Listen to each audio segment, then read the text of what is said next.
बार की बात है, एक जंगल में बहुत सारे हरे हरे पेड़ थे।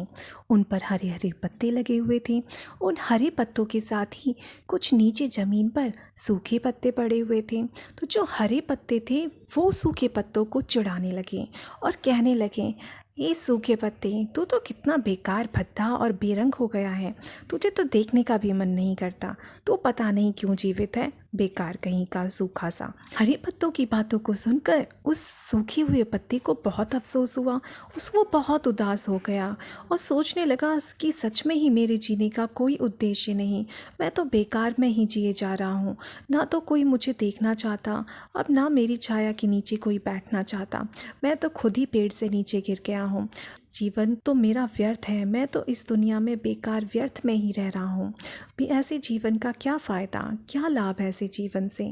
ये सही कहते हैं ये हरे पत्ते, मैं बिल्कुल बेकार हूँ।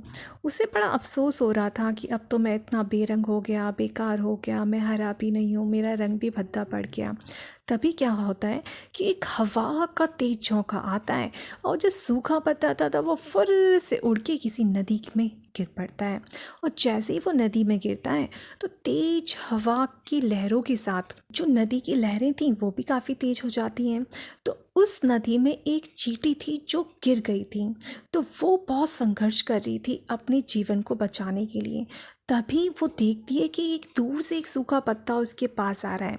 ये वही पत्ता था जो अपने जीवन को बिल्कुल ही व्यर्थ मान रहा था कि उसके जीने का कोई फ़ायदा नहीं है। वही पत्ता तैरते हुए उस पानी में उस चींटी के पास से गुजर रहा था।